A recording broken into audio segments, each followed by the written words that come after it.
இரவின் ஏதோ ஒரு நேரத்தில் கண்கள் எரியும் வெளிச்சத்தோடு அந்த மொபைல் ஸ்கிரீனில் நீங்கள் எதை தேடிக் கொண்டிருக்கிறீர்கள்? நிம்மதியையா அல்லது பணத்தையா? காலையில் எழுந்தது முதல் இரவு உறங்கும் வரை மற்றவர்களுக்காக ஓடிக்கொண்டிருக்கும் போதும் மனதின் ஆழத்தில் ஒருவிதமான வெறுமை நிலவுகிறதா? நாள் முழுவதும் வேலை செய்து களைத்து இறுதியில் நிம்மதியாக உறங்கக்கூட முடியாமல் காலையில் எழும்போது மனதிற்கும் உடலுக்கும் பாரமாக உணரும் அந்த லிவிங் டெட் நிலையிலிருந்து உங்களுக்கு விடுதலை வேண்டுமா? எல்லா வசதிகளும் கொண்ட வீடு இருக்கிறது, அன்பு காட்ட உறவுகள் இருக்கிறார்கள். இருந்தும் எதற்கென்றே தெரியாத ஒரு பாரம் உங்கள் மனதை எப்போதும் வேட்டையாடுகிறதா? அப்படியானால் ஒன்றை நினைவில் கொள்ளுங்கள். பிரார்த்தனைகளால் மட்டும் உங்கள் வாழ்க்கை மாறிவிடாது. அது உங்கள் செயல்களால் மாற வேண்டிய ஒன்று.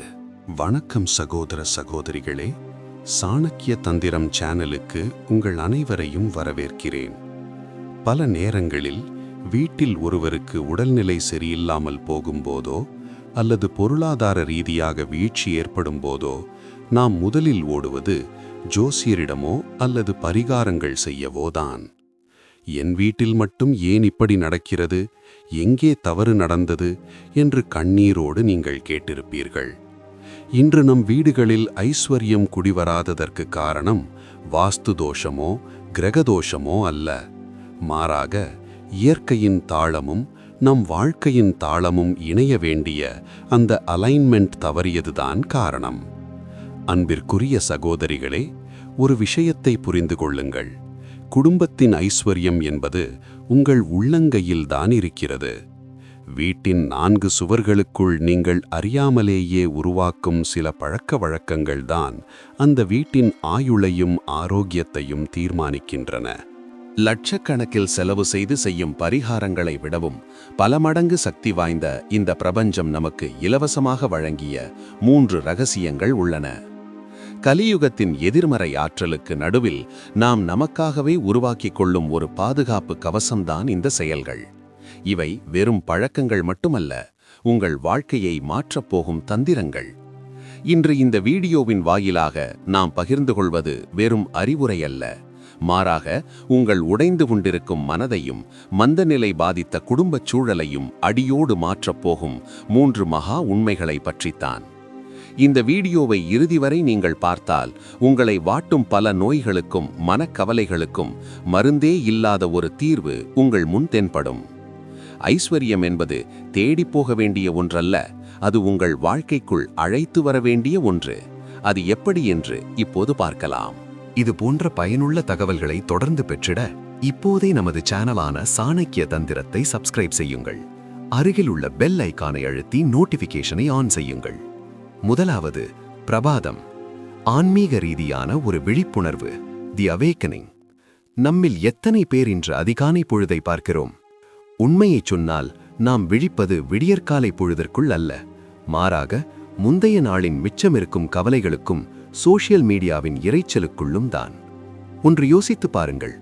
இரவு 2 மணி வரை மொபைல் ஸ்கிரீனின் நீல வெளிச்சத்தில் மூழ்கி தூக்கமில்லாமல் இறுதியில் தளர்ந்து போய் தூங்கி போகும் ஒரு தலைமுறையாக நாம் மாறிவிட்டோம். காலையில் அலாரம் அடிக்கும்போது ஒரு விதமான கோபத்தோடும் உடல் முழுவதும் வலியோடும் நாம் எழுந்து வருகிறோம். அங்கே எங்கே இருக்கிறது புத்துணர்ச்சி? இன்று பல வீடுகளில் அதிகாலை வேளையில் கேட்பது பிரார்த்தனைகளோ அல்லது பறவைகளின் சத்தமோ அல்ல, மாறாக தாமதமாக எழுந்ததற்காக பெற்றோர்களுக்கும் குழந்தைகளுக்கும் இடையே நடக்கும் சண்டைகள்தான். சூரியன் உதித்து மேலே வந்த பிறகும் ஜன்னல்களையும் கதவுகளையும் மூடிவிட்டு ஏர் கண்டிஷனரின் செயற்கை குளிர்ச்சியில் நாம் சுருண்டிருக்கும்போது இயற்கை நமக்காக சேமித்து வைத்திருக்கும் அந்த பெரிய ஆற்றலை தான் நாம் நிராகரிக்கிறோம். சூரியன் உதித்த பிறகு உறக்கத்திலிருந்து எழுவது உடலில் தமோகுணம், அதாவது சோம்பலை அதிகரிக்கும். இது மன அழுத்தத்திற்கும் எதிர்மறை எண்ணங்களுக்கும் காரணமாகிறது. நினைவில் கொள்ளுங்கள், அதிகாலை என்பது வெறும் நேரம் மட்டுமல்ல, அது ஒரு புதிய வாழ்க்கை. நீங்கள் நினைத்தால் நாளை காலை சீக்கிரமாக எழுந்து பாருங்கள். அந்த ஜன்னல்களை திறந்து விடுங்கள். இரவு முழுவதும் அந்த அறைக்குள் தேங்கியிருந்த கரியமில வாயுவும் உங்கள் எதிர்மறை எண்ணங்களும் வெளியேறட்டும். அந்த குளிர்ந்த அதிகாலை காற்றை உள்ளிழுக்கும்போது உங்கள் ஒவ்வொரு செல்களும் விழிப்படைவதை உங்களால் உணர முடியும். வீட்டின் வாஸ்து பார்த்து லட்சங்களை செலவு செய்பவர்களிடம் எனக்கு ஒன்றுதான் சொல்லத் தோன்றுகிறது. உங்கள் வீட்டின் ஜன்னல்கள் உதய சூரியனை நோக்கி திறக்கவில்லை என்றால் அங்கே எந்த வாஸ்துவை சரி செய்தாலும் ஐஸ்வர்யம் வராது. ஏனென்றால் ஐஸ்வர்யம் என்பது பூஜைகளால் மட்டும் வருவதல்ல, பிரபஞ்சம் வழங்கும் அந்த தூய்மையான காற்றினாலும் வெளிச்சத்தினாலும் தான் வருகிறது. ஒரு மலர் விரிவதைப் போல அமைதியாக இருக்க வேண்டும் உங்கள் காலை பொழுதுகள். அந்த நேரத்தில் கிடைக்கும் ஆக்சிஜன் உங்கள் மூளையை ரீபூட் செய்யும். இன்றைய காலத்து டிப்ரெஷன் மற்றும் பதற்றம் பாதி அளவு குறைய இந்த ஒரு பழக்கம் மட்டுமே போதும். இயற்கை விழித்தெழும் அந்த நிசப்தத்தில் நீங்கள் உங்களையே ஒரு முறை கவனித்து பாருங்கள். உங்கள் வாழ்க்கையில் எங்கே தாளம் தப்பியது என்பதை அந்த அமைதி உங்களுக்கு சொல்லித்தரும். இரண்டாவது, இயற்கை, தி கனெக்ஷன், அதாவது அருந்து போன தொப்புள் கொடி உறவு. நாமெல்லாம் அடிக்கடி சொல்லும் ஒரு வார்த்தை உண்டு, எனக்கு இயற்கையை மிகவும் பிடிக்கும் என்று. ஆனால் உண்மையில் நாம் என்ன செய்கிறோம்? வீட்டைச் சுற்றிலும் டைல்ஸ் பதித்து மண்ணை சுவாசிக்க விடாமல் செய்கிறோம். ஒரு மரத்தின் இலை விழுந்தால் முற்றம் அசுத்தமாகும் என்று நினைத்து அதை வெட்டி எறிகிறோம். பிறகு வீட்டுக்குள் ஒரு கண்ணாடி ஜாடியில் பிளாஸ்டிக் செடிகளை வைத்து நாம் இயற்கை ஆர்வலர்களாக நடிக்கிறோம். ஒன்று யோசித்து பாருங்கள், நாம் மண்ணிலிருந்து வந்தவர்கள், இறுதியில் இந்த மண்ணிற்கே திரும்ப வேண்டியவர்கள். ஆனால் இன்று நமது பாதங்கள் மண்ணில் பட்டு எத்தனை காலமாகிறது? பிளாட் பால்கனிகளிலும் ஏசி அறைகளிலும் அமர்ந்து நாம் இயந்திரங்களைப் போல வேலை செய்கிறோம். மண்ணில் நடக்காததால் நம்முள்ளே இருக்கும் எதிர்மறை ஆற்றலை வெளியேற்ற நம்மால் முடிவதில்லை. இதைத்தான் அறிவியல் கிரவுண்டிங் என்று அழைக்கிறது.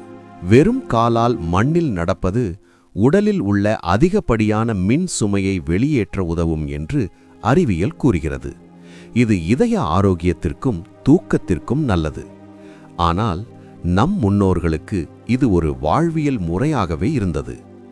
இன்றைய ஒரு காட்சியை பாருங்கள். நம் குழந்தைகளுக்கு மழையில் நனைய பயம், மண்ணில் விளையாடினால் நோய் வரும் என்று நாம் பயப்படுகிறோம். மண்ணை தொட பயப்படும் ஒரு தலைமுறையை வளர்த்துவிட்டு அவர்களுக்கு மன ஆரோக்கியம் இல்லை என்று புகார் சொல்வதில் என்ன அர்த்தம் இருக்கிறது? ஒரு குழந்தை மண்ணில் விளையாடும்போது கிடைக்கும் நோய் எதிர்ப்பு சக்தியோ அல்லது மகிழ்ச்சியோ ஒரு வீடியோ கேமினால் தர முடியாது. நீங்கள் செய்ய வேண்டியது இவ்வளவுதான். முடிந்தால் காலையில் செருப்பு அணியாமல் அந்த புற்களின் மீதோ அல்லது மண்ணிலோ நடந்து பாருங்கள். பூமியின் அந்த குளிர்ச்சி உங்கள் பாதங்கள் வழியாக இதயத்திற்கு பரவுவதை உணருங்கள். உங்கள் வீட்டில் ஒரு சிறிய செடி இருந்தால் அதனிடம் பேசுங்கள். ஒரு புதிய இலை வந்தால் அதைக் கண்டு மகிழ்ச்சி அடையுங்கள். அந்த செடிக்கு நீர் ஊற்றும்போது நீங்கள் வெறும் செடிக்கு மட்டும் நீர் ஊற்றுவதில்லை, உங்கள் உள்ளத்தில் இருக்கும் கருணைக்கும் அன்புக்கும் நீர் ஊற்றுகிறீர்கள். பிளாட்டுகளில் வசிப்பவர்கள் கூட பால்கனியில் சில செடிகளை வளர்க்கலாம். அவற்றிற்கு நீர் ஊற்றுவதும் அவற்றோடு பேசுவதும் மனதிற்கு தரும் அமைதி மிகப்பெரியது. செடிகளில் பூக்கள் மலர்வதை பார்க்கும்போது நம் உள்ளத்திலும் மகிழ்ச்சிக்கான ஹார்மோன்கள், அதாவது டோபமைன், செரட்டோனின் ஆகியவை உற்பத்தி செய்யப்படுகின்றன. இயற்கையுடனான இந்த தொடர்பு அருந்து போனதுதான் இன்றைய பாதி நோய்களுக்கு காரணம். நாம் இயற்கையின் ஒரு பகுதி, அதன் உரிமையாளர் அல்ல. இயற்கையோடு இணைந்து நிற்கும்போது பிரபஞ்சம் உங்களை தாங்கும். உங்கள் கவலைகளையும் அழுத்தங்களையும் அந்த மண்ணில் இறக்கி வையுங்கள். இயற்கை அதை ஏற்றுக்கொள்வாள். இந்த உறவை நீங்கள் மீண்டும் பிடிக்கும் நாளில் உங்கள் வீட்டில் ஐஸ்வர்யம் தானாகவே வந்து சேரும். மூன்றாவது, ஒளி, அதாவது எழுச்சியின் தேஜஸ். நாம் இன்று பெரிய மின் விளக்குகளால் வீட்டை அலங்கரிப்போம். லட்சக்கணக்கான ரூபாய் மதிப்புள்ள சரவிளக்குகளை கூரையில் தொங்கவிடுவோம். ஆனால் உங்கள் உள்ளத்திற்குள் ஒரு துளி ஒளி கூட நுழையவில்லை என்றால் அந்த அலங்காரங்களால் என்ன பயன்? இன்றைய தலைமுறையின் ஒரு மிகப்பெரிய துரதிர்ஷ்டம் என்ன தெரியுமா? நாம் சூரியனைக் கண்டு பயப்படுகிறோம். வெயில் பட்டால் நிறம் குறைந்துவிடும் என்றும் உடலில் கருமை ஏற்படும் என்றும் பயந்து இயற்கை வழங்கிய மிகப்பெரிய மருந்து பொருளான சூரிய ஒளியிடமிருந்து நாம் ஓடி ஒளிந்து கொள்கிறோம். விளைவு: இன்று மருத்துவமனைக்கு செல்லும் 10 பேரில் 8 பேருக்கு வைட்டமின் டி குறைபாடு உள்ளது. இது எலும்புகளின் பலவீனத்திற்கும் மனச்சோர்விற்கும், அதாவது டிப்ரெஷனுக்கும் கூட காரணமாகிறது. மாத்திரைகள் மற்றும் ஊசிகள் மூலம் நாம் ஆரோக்கியத்தை விலைக்கு வாங்க முயற்சி செய்கிறோம். இலவசமாக கிடைக்கும் அந்த ஜீவ ஒளியை புறக்கணித்துவிட்டு நாம் என்ன சாதனையை செய்யப் போகிறோம்? சூரிய ஒளி நமது உடல் கடிகாரத்தை சீரமைக்கிறது. ஒரு முறை நினைத்துப் பாருங்கள், அந்த உதய சூரியனின் ஒளி உங்கள் கண்களிலும் உடலிலும் படும்போது அங்கே வெறும் வேதிவினை மட்டும் நடக்கவில்லை. உங்கள் புத்தி பிரகாசிக்கிறது, உங்கள் நினைவாற்றல் விழிப்படைகிறது. மனதை மூடிக்கொண்டிருக்கும் கவலையின் நிழல்கள் நீங்க வேண்டுமானால் அந்த ஒளி பட்டே ஆக வேண்டும். இன்று பல வீடுகளில் மதிய வேளையில் கூட விளக்கு போட்டால்தான் வெளிச்சம் என்ற நிலை இருக்கிறது. இருள் சூழ்ந்த அறைகளில் அமர்ந்து கொண்டு என் வாழ்க்கை இருட்டாக இருக்கிறதே என்று வருத்தப்படுவதில் என்ன பயன்? இருள் மறைய வேண்டுமானால் ஒளியை உள்ளே அழைக்க வேண்டும். நம் முன்னோர்கள் சூரிய உதயத்திற்கு முன்பே எழுந்து சூரிய நமஸ்காரம் செய்தது வெறும் சடங்காக அல்ல, அது பிரபஞ்சத்தின் மிகப்பெரிய ஆற்றலோடு நம்மை ரீசார்ஜ் செய்து கொள்ளும் வழியாகும். உங்கள் குழந்தைகளிடம் சொல்லுங்கள், ஸ்கிரீன் வெளிச்சமல்ல, வானத்தின் வெளிச்சம்தான் அவர்களை திறமையானவர்களாக மாற்றும் என்று. சிறிது நேரம் அந்த அதிகாலை வெயிலில் நில்லுங்கள். உடலின் ஒவ்வொரு செல்லுக்குள்ளும் அந்த ஒளி ஊடுருவட்டும். அந்த ஒளி உங்கள் உள்ளத்தில் இருக்கும் மந்த நிலையை எரித்துவிடும். சூரியன் உதிக்கும் போது அது வெறும் நட்சத்திரம் மட்டுமல்ல, அது விவேகத்தின், ஆரோக்கியத்தின், செழிப்பின் அடையாளம். எங்கே ஒளி இருக்கிறதோ அங்கே இருள் இருக்க முடியாது. உங்கள் வாழ்க்கையின் பிரச்சனைகளாக இருக்கும் இருளை போக்க இயற்கை தரும் இந்த தேஜஸை ஏற்க தயாராகுங்கள். புத்தியும் ஆரோக்கியமும் ஐஸ்வர்யமும் ஒரு ஒளியாக உங்கள் வாழ்க்கையில் நிறையட்டும். முடிவுரை: அன்பானவர்களே, நாம் இவ்வளவு நேரம் பேசியது வெறும் பழக்கங்களை பற்றி மட்டுமல்ல, நம் ஒவ்வொருவருடைய வீடுகளிலும் அணைந்து போன அந்த ஒளியை மீண்டும் கொண்டு வருவதை பற்றித்தான்.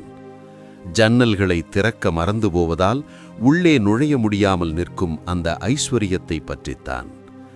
மண்ணை தொட மறந்ததால் நமக்கு நழுவிப் போன அந்த பழைய மன அமைதியை பற்றித்தான். மருந்துகள் இல்லாத, மருத்துவமனைகள் இல்லாத, அன்பும் அமைதியும் மட்டுமே நிறைந்த அந்த பழைய வீடுகளை நாம் மீண்டும் பெற வேண்டாமா?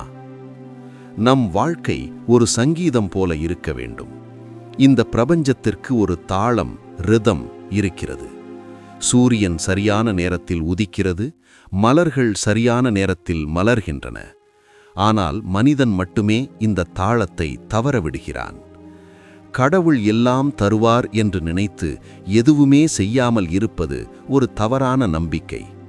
நாம் நமது கடமையை சரியாக செய்ய வேண்டும். கர்மா. நாம் வாழ்வது மாசுபட்ட ஒரு சூழலில். சோஷியல் மீடியாவில் வரும் எதிர்மறை செய்திகள் நம் மனதை நஞ்சாக்குகின்றன. இதிலிருந்து தப்பிக்க இயற்கையை விட சிறந்த கவசம் வேறில்லை. ஐஸ்வர்யம் என்பது பெட்டியில் இருக்கும் தங்கமோ பணமோ மட்டுமல்ல. நல்ல ஆரோக்கியம், தெளிவான சிந்தனைகள், மகிழ்ச்சியான குடும்பம் ஆகியவைதான் உண்மையான செழிப்பு.